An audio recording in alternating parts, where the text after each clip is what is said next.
Hello, you wonderful people, and welcome to another episode of Super-Fanta-Fi. This being a show, we're talking about TV shows of the supernatural, fantasy, and/or science fictional genre. For today's episode, I'm going to talk about the latest episode of Into the Badlands. A lot of interesting things went down in this episode, so let's break it down. First and foremost, we find out about Sonny's past, finally. In particular, we find out his sister is in fact alive. Not exactly under the circumstances I thought, but I guess technically under the circumstances. I figured his sister would be alive, but she'd probably be like a prisoner or something. But it turns out, which is kind of true, she's actually working with Black Lotus because obviously it seems like Black Lotus isn't just a recent thing. This organization, this secret group has been around for a very long time. They're the descendants of the original group of people who try to tell the Dark Ones way back in the day in the old world, yo, we need to be careful about this power. It could end up destroying the world, and it ended up destroying the world and turning it into what we now know as the current state of the world.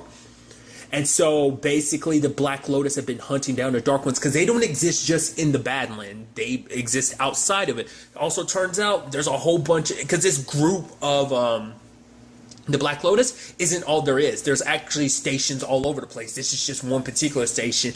And I guess because it was kind of, because I brought it up last episode, I was thinking like, oh, Magnus might not be the top dog in all of this. It seems like at the very least he's the top dog in this particular unit. There probably is no overarching leader of all of them. It's probably just a kind of like a, I mean, maybe he's the leader of all of them, but I kind of get the feeling like it's more like they're all like separate units, all doing the same thing, hunting down Dark Ones. And that's what the attack on Azra dealt with, because back then Sonny and Pilgrim, which we now know his real name is Torin, were obviously grew up like brothers. We knew about that, but obviously chosen to be the two ones that kind of push forward all of this. Essentially, they had hidden themselves in Azra, the ruins that was Azra, because they felt like the world wouldn't accept them. And now that plot point resonates on many different levels. On one case, there's everything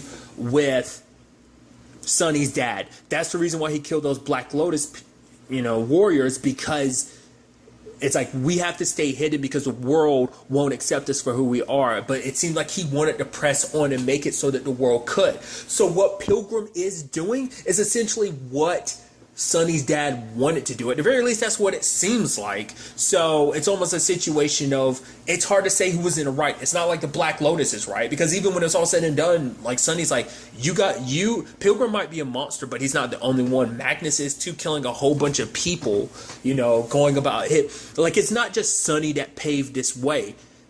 He gave birth to the monster that Pilgrim became. Like, it just, you burn down Pilgrim's home and he wants to bring birth to it. He wants to continue what he was raised to believe. Him and Sonny were raised to believe. And to spread their word, like, spread who they are to the world and basically destroy anyone that doesn't accept them. Obviously, Sonny was supposed to be the main weapon because obviously him being the catalyst, but also what's inside of him. I'm sure they were going to spread what they have to others, maybe potentially. I don't know. That might just be Pilgrim. I don't know if that's necessarily what Sonny's dad had in mind. Like, we will never know the truth when it's all said and done. It's kind of crazy. The moment there was that one guy left, I was like, that's going to end up being Magnus, isn't it? And lo and behold, it turns out it is him. Because Sonny kind of set everything in motion because Sonny set him free, because Sonny back then didn't want to kill anyone. It's actually sad, too, because Kanan was like, she had wiped Sonny's memory, and he literally still ended up becoming a killer. Like, she wanted to kind of free him of all of that, the burdens of their past, who he's supposed to be. Obviously, that was to keep him hidden, but also so he wouldn't have to carry that burden. But in the end, he became a killer anyway. Sadly, that's just how things worked in the Badlands. Because for him, it's like, because he looks at his situation and goes, your situation with Magnus is literally the same as mine. You're looking at him like he's a father. I looked at Quinn the same way. He said I was his son. I was just his dog. He made me think like, oh, it was for the betterment of the Badlands. Like, he got in my head and thinking what he was doing was right, so me killing people in his name was right. You're literally doing the same thing, because for her, she has a lot of self-hatred, because she looks at herself, all Dark Ones, as, oh, we're responsible for the world being destroyed the way it is. What happened to Azra was right to happen, because we would have caused so much devastation to this world, but Magnus and the Black Lotus stopped it, and they're trying to stop it now. So obviously, like I said, she's kind of brainwashed in all of this, and it's kind of sad. It is kind of interesting though when you look at the parallels of different circumstances led her and Sunny to be in the exact same spot. All the while this is happening, Ankara does one final thing, and she does what I was hoping she would do, and she brings the boy Baji back. Even him being like, why the hell did you bring me back? Because she's like, don't tell anyone, but you always were my favorite. It's sad it ends like that for her, but she was able to bring Baji back. So I'm like, Baji! And he even goes in to try and rescue Sunny, and that she kind of goes through until Sunny doesn't want Kanan to kill herself, because she's willing to kill herself because she's willing to do whatever Magnus tells her to. And then we find out more about, it's not just a father-daughter relationship they have, it's actually more because, and I kind of figured as much because I was like, father-daughter? And like the fact is he kissed her earlier in the episode on her lips, and I'm like, and it turns out when she was young, he broke her down to the point, it's like, oh, and then took her to his bed, and it's like, you are a disgusting piece of shit. So that was his way to get her under control, because she's apparently the only one who can control Sunny's gift, because that's kind of her role to play and everything. She can put Sunny's gift under her control, and it would have been under the Black Lotus's control in that turn. It's also interesting because for her, the reason why she wants Sunny to unlock his gift, because if he fights Pilgrim will have no choice. He either has to keep up his ability, he has to keep fighting Sunny with just his, or he'd have to deactivate his so that he can deactivate Sunny, because he can't do them both at the same time. I was like, that's so interesting. To be fair, it has been shown that he hasn't to do that, wouldn't he? That's so interesting. I feel like during the fight with the Master, he activated both of them at the same time, but maybe that was afterwards. He had deactivated her ability. Maybe because Sunny's is so strong, it would take all his concentration to deactivate his power. So it also kind of explains why Henry's gift was so strong too, because it came not only from the catalyst, but also just from Sunny himself, because his gift, whatever is secretly inside of him as a dark one, is so strong. Because that was always interesting, because like the thing was like, yeah, how did Henry get the gift if like Sunny never had? But it's like, yeah, he's always had it. Obviously he's the catalyst, but also he has a gift himself. It's just buried super, super deep, So that in itself is kind of an interesting thing. But it took Sunny reminding his sister of like, don't let Magnus control you into doing this. Remember what he did to you. Because the fact is, he took advantage of a scared girl and broke her into, being his weapon. And, she set Sunny free. And I love Baji being like, okay, I get it. We got off on the wrong foot. And it's like, oh, you're setting me free. Okay. And all three proceed to kick some ass. It was pretty badass. It's always interesting how Sunny can fight so damn well, even when, like, he's bound. Even, like, oh, still got the chains wrapped around his hand. It's like, yeah, I'm even more deadly because I'm using these chains as a weapon. It's also interesting because, like, she's also saying that's why Sunny can fight so damn well is also because he has a natural talent for it, because of his ability, his Dark One ability being buried so deep inside. So when the time came, though, Kanan, she couldn't actually kill Magnus, which is going to be a problem, I'm sure. We haven't seen or heard the last from him, but we do have the trio escaping, because it's still got to be a slow process to unlock Sunny's gift, because if she pushes too hard, it can end up killing him, the shock can. So she has to slowly fill his memories back out and make him unlock his gift. It kind of has to be on him, but obviously she has to kind of draw it out. So that's definitely going to be interesting. I hope they don't do something terrible like make it so that his sister dies at the end of it. It's like just when he finds the only family he has left in this world, other than Henry, to take that away. I hope they don't do that, but I kind of get the feeling like they will. They took Vale from him. I feel like they're going to take his sister from him too, but we'll ultimately have to wait and see. But you almost do see Sunny kind of throwing his past away too, because you see like the younger him kind of nodding his head to Sunny throwing away the pendant things, because it's just a reminder of like what Azura represented. Because even she said it herself, it's like even cities like Azura had to be built off of blood, essentially, that sacrifices had to be made. So showing that even his dad and Azura weren't above doing what Pilgrim is doing what Quinn has done, to do what Magnus has done, killing anyone that stands in your way, who doesn't side with you. It's kind of just the way this world works, it's not just the Badlands. It seems like it's just everything and everywhere, that's just the nature of this world. It runs deep in every facet of it. So it's definitely going to be interesting to see where the story takes us on that path.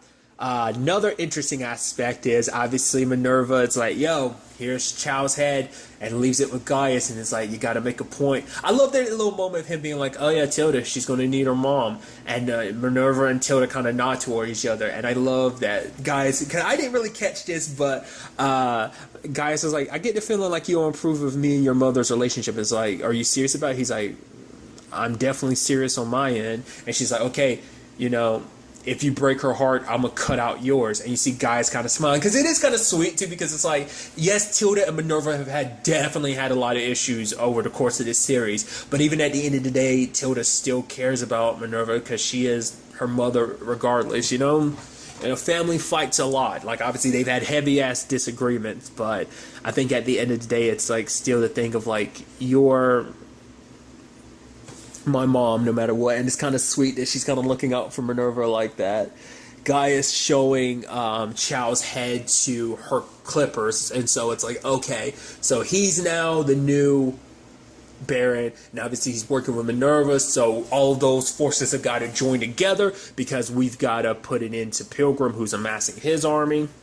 Which that was interesting. Obviously, like, the gift is taking its toll on him, and I love the Master basically being like, absolute power, you know, can't be wielded, but true power is kind of biding your time and waiting to strike. And she almost had him until MK killed her, which I guess is symbolic for MK to be the one to kill her, because this is just him closing those ties even more to be like, yeah, showing that he is steadfast in his belief in Pilgrim, that this is the path that he's choosing, because he still believes he's on the right side of things. Once again, and it's something that's kind of gotten brought up, the whole aspect of, like, MK, like, kind of having the double standards of, like, oh yeah, the way things are, and he's going to change things, even if it means killing people. I mean, once again, it seems like, that seems how Azra works, but also it just seems like that's how this whole world works. Like Sunny said, it's just like the whole thing is an endless cycle that never ends. It's like, and then someone else will raise up to fight you guys, and just be this endless bloody loop that there's no ending this. So for Sunny, he wanted to find another way. And I don't know if he will find, I mean, I don't know how that other way is going to look at the end when it comes to Pilgrim, when it comes to MK, when it comes to everything that they're building up right now.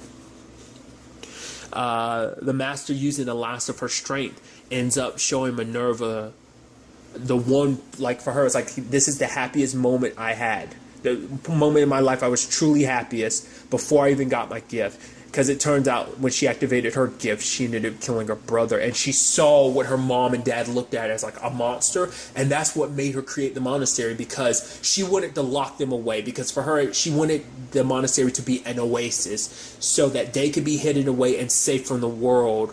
To keep them safe from the world, but also keep the world safe from them. But she comes to realize now, it's like, all I did was lock them up. My hypocrisy, because it's like, here I am locking them up because they're so dangerous, has come back to kind of bite her in the ass because of her doing that, treating them that way, treating them like monsters, like the way she was treated and looked upon. Her fear of herself. Because it's interesting, because you always seem like she was so in control, but now you see it's like all that control was from fear, not acceptance, which is interesting, because obviously that's what Pilgrim was trying to get across. Like, everything the Master has done is out of fear, whereas Pilgrim is like, we accept our gifts and we'll walk upon this world as God. So there's that. I'm wondering, I mean, with the series as it is, it probably will still be that situation of we do know now how the world got to the way it is. It was Dark Ones, but we still don't know how exactly the Dark One ability actually came about, whether we ever will. It's just kind of a thing, especially at, well, you know, the series coming to an end. It's probably just going to be like a thing of, it is what it is. Something came about, whether it was an experiment or something created Dark Ones. Why these specific people, I'm sure it's probably like a generational thing of, like, it passed down into bloodlines type of thing. So hence, you know, Sunny, hence his sister, you know. Obviously Pilgrim was someone there in Azra, but he wasn't actually the, I guess they were supposed to both represent both sides, because obviously she has her own gift and she can control Sunny's, but, you know, Pilgrim also has the power to control gifts too, so I guess all three of them are supposed to kind of work together. It's more so probably supposed to be like a Pilgrim and Sunny working in unison. Well, Torin and Sanzo working in unison to kind of carry everything out. But nevertheless, we also learned that the Master's real name was Ada. That's kind of sad. But for her, she passes on to Minerva this mission to stop Pilgrim. Obviously, he's in a weak state now, but you need to deal with him before he regains his strength. That's when you need to strike. So she burns down the monastery because obviously there's nothing and no one left there. We also found out because not everyone who went under golden needling survived, because it's a process that has killed some people, like Tate, because MK was looking for him but couldn't find him. So I guess that's even more foreshadowing, because he was about to kill her and then, Pilgrim stopped him, but it's like he ended up killing her regardless. So everything is coming to a head, dude. It's like, yeah, Chow's been taken care of. Now the armies are rising up on, like, the battle's about to start. Pilgrim's got his army. The fact of the matter is, obviously, like, Minerva's people and Gaius' people are going to be coming together. Obviously, you got Baji and Sunny and Kanan. Minerva off doing her own thing, but probably coming back for the battle herself. It's interesting because Baji doesn't have his gift, and neither does Minerva. But maybe Sunny, with Kanan's help, might be the key to reactivating their gifts. So it's definitely going to be wild. Like I said, we are cutting down to the end of this series. Cutting down, I really should have just said counting down, but nevertheless, we are 3 episodes away from the end, and I'm so excited to see what the next episode has in store for us. I mean, like I said, we're heating up, but there's still 3 episodes for a whole lot of shit to go down, so I'm very interested to see what happens. But really, that's all I wanted to talk about. Till the next time we meet, be happy, be safe, live life to the fullest, and enjoy it. Good day, and goodbye.